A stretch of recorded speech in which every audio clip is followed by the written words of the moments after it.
Okay.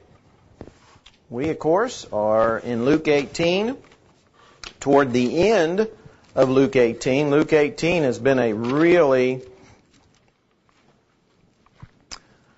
great chapter with lots of lessons to be learned from Luke 18. Recapping real quick, it started out with the idea of being persistent. We talked, about the persistent widow, and that the lesson was that we always ought to pray and not lose heart, not to give up, persistence. Then we had the lesson about the Pharisee and the tax collector, and about how important our attitude is when we worship, about the difference between humility and arrogance. Then about having the childlike demeanor to be acceptable in God's sight. Then, of course, we spent quite a bit of time talking about the rich young ruler and his what Jesus saw in him that he didn't like, and how important it is that we view our riches with the right attitude. We talked about how difficult it was for a rich person to enter the kingdom of God. Not that the riches kept them, but it was their attitude and trust in their riches that kept them from entering the kingdom.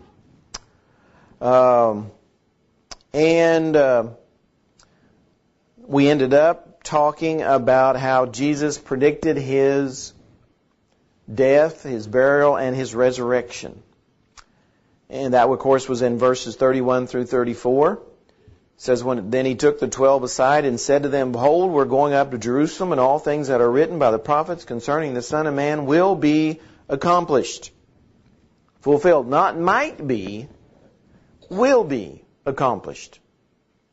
It was going to be done. It was God's will that these things happen, and nothing that people could do was going to stop it. Jesus said it was going to be accomplished. He said He'll be delivered to the Gentiles and will be mocked and insulted and spit upon. They'll scourge Him and kill Him, and the third day He will rise again. This isn't the first time that they had heard from Him that He was going to die in Jerusalem, but that He was going to rise again. At least 3 times that we have recorded. And of course He could have told them that many other times that aren't recorded. But He had been laying the groundwork for what was going to happen in Jerusalem. His ministry is just about done. He is on the way to Jerusalem. In the end of the chapter, He's going to go through Jericho, which of course is close to Jerusalem, on the road to Jerusalem. So He's getting close to that final week. And so He's been preparing those 12 apostles for months, literally for months, about what was going to happen. And He's trying to train them, prepare them for what's going to happen. Of course, He knows what's going to happen to them, but He knows that they need this training and they need this help for what's going to happen, because they didn't understand still. They had been with Him at this point not quite 3 years, but close to it, and they still didn't have a good grasp on what the kingdom was all about, and that why Jesus came in the first place. They still didn't understand it. So that leads us then to verse 35. Then it happened as He was coming near Jericho that a certain blind man sat by the road begging. And hearing a multitude passing by, he asked what it meant. So they told him that Jesus of Nazareth was passing by. And he cried out, saying, Jesus, Son of David, have mercy on me. Then those who went before warned him that he should be quiet. But he cried out all the more, Son of David, have mercy on me. So Jesus is leaving the area, Perea is where He's been, and now He's if you look at a map, he's crossing the Jordan River. He's getting into the area of Judea, and he's coming to Jericho. This account, when you look at Matthew and Mark's account, this has been one of those accounts in the Bible that people have used for them anyway, to show that the Bible is not inspired, because they say there's a lot of contradictions between Luke's account and the other accounts, and we want to look at those for a minute, because this is one of those passages that people use to show, well, the Bible's not accurate, it's filled with mistakes, you can't trust it. And so we want to look at some of those for a minute. The first one is in verse 35, when it says, as he was coming near Jericho. Okay, so Luke's account says he's getting ready to enter Jericho. Well, let's go to Matthew's account, Matthew chapter 20 of this same thing. Let's go back to Matthew 20.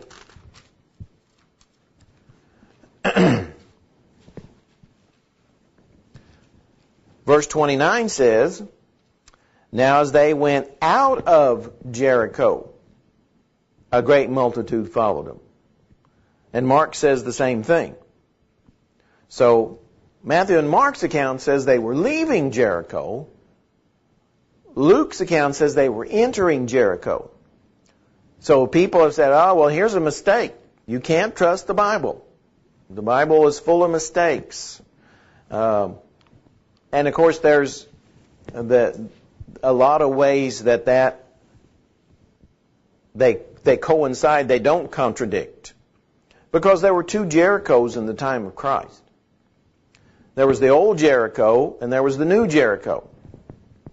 And the old Jericho was north of the new Jericho, and they were distinct cities. So what is happening in these two accounts is they're referring to two different Jerichos. They're referring to two different Jerichos. So he was, as you leave old Jericho and you go a little bit further, then you enter new Jericho. And so that's what is happening here. He's referring to two different Jerichos. They were pretty close. I mean, they weren't very far apart. So when you go back and look at the first century, you see these two different Jerichos, and that seems to be the best solution. So it's not a contradiction at all. It's just referring, excuse me, to two different Jerichos. One being the old Jericho on the north side, the other being the new Jericho on the south side. And they were known by everybody in the first century. Everybody knew about these two different Jerichos. They were like, a mile or so apart. So they weren't very far apart. And of course, those towns back then were very small. Jericho was a very small place. Okay, so a mile apart was certainly significant. So in Matthew and Mark's account, they're leaving old Jericho. In Luke's account, they're getting ready to enter new Jericho. So that's where this account happens. It happens between old Jericho and new Jericho. They're getting ready they've left old Jericho, they're getting ready to enter new Jericho. So there's no contradiction whatsoever. And people, all they had to do was look at a map of the first century and they would have seen this. So there wasn't any contradiction whatsoever. The next problem that people see with this account is that Matthew mentions two blind men. Luke mentions one. And so, people say, well, there's a mistake. Luke says there was only one. No, Luke doesn't say there's only one. Luke just says there's a blind man. And that happens when we talk today as well, isn't it? When we're there were on the way over from Neosho to Granby, we were going on 60, and there were two dogs. One was on the left side of the road, and one was on the right side of the road. One was black and one was kind of a whitish color. And I could have said, well, you see that dog over there? That doesn't mean that there weren't other dogs. It was just I was pointing out this dog. And that's all that's happening in this account. We're given the name of one blind man, Bartimaeus. We're not given the name of the other blind man. So all that Luke is doing is pointing out the one blind man because we're given his name. Luke doesn't say. Now, if Luke would have said, then it happened as he was coming near Jericho that there was only one blind man sitting there, that would have been a contradiction. But that's not what Luke says. Luke says there was a certain blind man sitting by the road. There could have been 15 other blind men. Luke's just focusing on one because, again, we're given his name. So, again, there's not a contradiction at all. There's not a contradiction at all. So, this blind man, obviously he can't see, but he can hear. So he hears this multitude passing by. So he wants to know what's going on. Why is there a multitude? Of course, when Jesus has been heading toward Jerusalem, there's been a multitude following him pretty much most of the time. He always attracted crowds, and so there's a crowd following him. So the blind man wants to know what's going on. And that's just a normal response. So they tell him that Jesus of Nazareth was passing by. So obviously he knew something about who Jesus was because he cries out saying, Jesus, Son of David, have mercy on me. So this blind man somewhere had heard apparently quite a bit about Jesus. Because he knew, first of all, that Jesus was the Son of David. So he knew the genealogy of Jesus. So he had learned somewhere that Jesus was in the lineage of David. So he knew that. So somewhere he had found that information out about him. And also that Jesus could do something for him. Because he says, have mercy upon me. Have mercy upon me. So he cried out. This word is an emotional term. This crying out is when you cry out with a lot of emotion. So he's certainly wanting to get Jesus' attention. And that's what he's wanting. But those people who went before warned him that he should be quiet. But he cried out all the more, Son of David, have mercy on me. He wasn't going to stop because he knew what Jesus could do. He knew who Jesus was and what Jesus could do. So Jesus stood still and commanded him to be brought to him. And when he had come near, he asked him, saying, what do you want me to do for you? Now, Jesus, all the time, he does this with people. Jesus knows exactly what this person wants, doesn't he? He's not wanting information. When Jesus asks questions, he doesn't want information because he already has the information. He's wanting this person, and in this case, he's wanting the blind man to respond to him verbally, orally, what it is that he wants from Jesus. And so this is going to be good for the blind man, but it's going to be good for all those people who are there listening. There's a multitude. And of course, Jesus knows that. So he wants this guy to verbalize what it is he wants. So what do you want me to do for you? And he says, Lord, that I may receive my sight. So you can kind of visualize the picture, the scene here. We've got this multitude of people. We've got the two blind men. These people are trying to get this beggar to be quiet. Jesus, though, wants him to come. Jesus wants him to, Jesus stops. He's on his way to New Jericho, and he stops. And it says he commands him to be brought to him. Commands him. Now, a lot of people would think, well, this is why did Jesus stop? He's on his way to Jerusalem, and in Jerusalem is going to be the culmination of God's plan of redemption. So this is the most important journey that Jesus is ever going to make. But yet he stops to talk to one blind man. He stops to talk to one blind man. And he says, Lord, that I may receive my sight. This is something else he knew about Jesus. He knew Jesus had the power to restore his vision. Now, this is amazing what the beggar knew about Jesus. He knew he was the Son of God. He knew he was of the lineage of David. He was the son of David. He knew that Jesus had the power to have mercy upon him, that he could receive his sight. And he calls him Lord. So he says, Lord, that I may receive my sight. Well, then Jesus said to him, receive your sight, your faith has made you well. Receive your sight. And it says, your faith has made you well. The word well there is a word that's also often used for saved. Your faith has saved you. So it's very possible here that Jesus is not only giving him his sight, but is saving him as well. Because that's the word that is used here. Made whole. Made whole.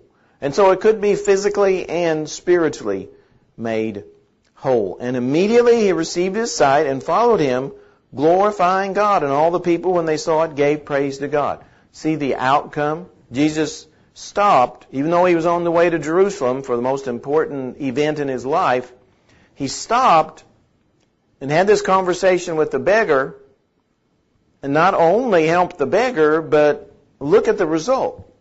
All of these people ended up praising God for what they had witnessed, what they had seen. So it's really an amazing account that Jesus stopped for this beggar, Bartimaeus, that we find his name out from Matthew and Mark's account, and the good that it done. It's really an amazing account about what Jesus saw in this person. So again, it's a great story, as is the next one. As is the next one. Then Jesus entered and passed through Jericho. Okay, so he had just healed the blind man outside Jericho, just outside Jericho, New Jericho, the one on the south side. And now he enters Jericho, and behold, there was a man named Zacchaeus, who was a chief tax collector, and he was rich. We go from a blind beggar to a very rich man in the space of a verse or two. Because Jesus appeals to all kinds of people. Went from a blind beggar all the way to a very wealthy man. Jericho was kind of a tax collecting center. And so it's not surprising that we have a chief tax collector living there. Because it was one of those cities where it was kind of a center for collecting taxes. And of course, tax collectors were not very well liked by the Jewish people by any means. And this guy was very rich. And he sought to see who Jesus was, but he could not because of the crowd, for he was of short stature. And of course, we all remember when we were younger, singing about Zacchaeus climbing the tree, and because he was short and couldn't see, and so that's what he does. So he ran ahead and climbed up into a sycamore tree to see him, for he was going to pass that way. And when Jesus came to the place, he looked up and saw him, and said to him, Zacchaeus, make haste and come down, for today I must stay at your house. I'm sure Zacchaeus was stunned. Because Jesus, of course, was Jewish, and Zacchaeus was hated by the Jewish people. Because he was a tax collector for the Roman government. And not just any tax collector, he was a chief tax collector. So apparently he was up here in the tax collecting level. But yet Jesus sees him and says, you need to come down, Zacchaeus, because I'm coming into your house.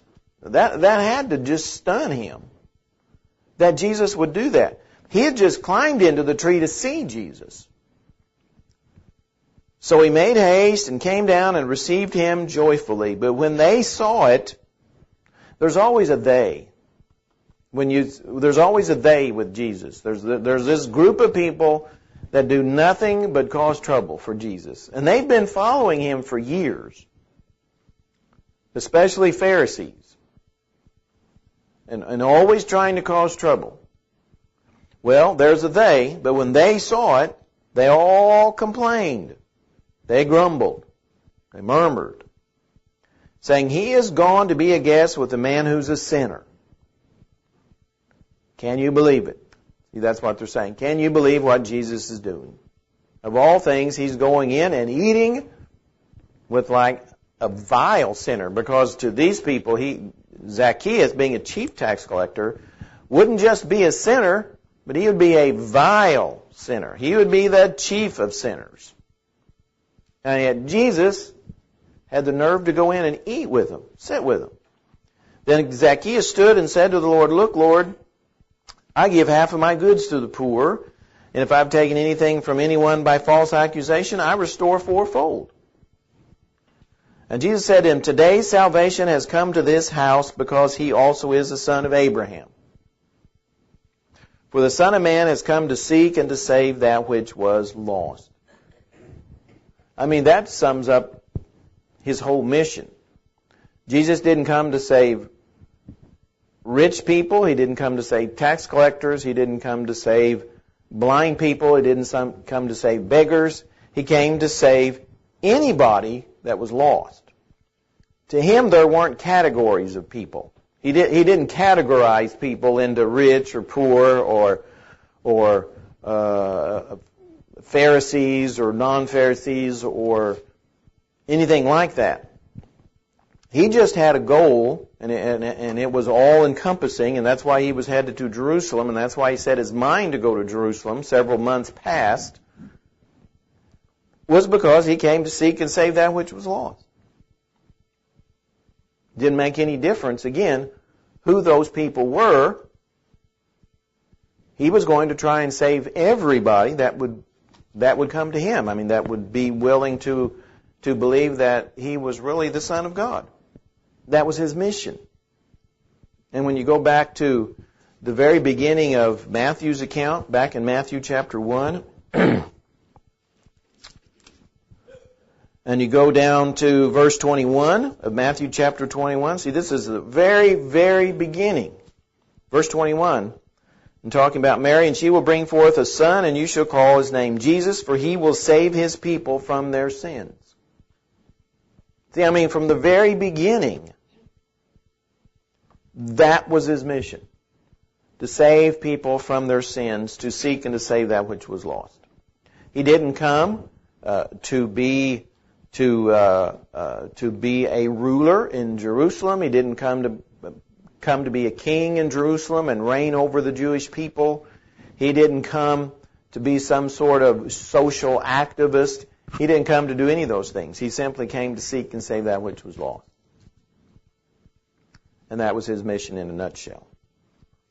Well, that's probably, we don't have time to start with the parable, but Lord willing, next Sunday morning, verse 11 of chapter 19.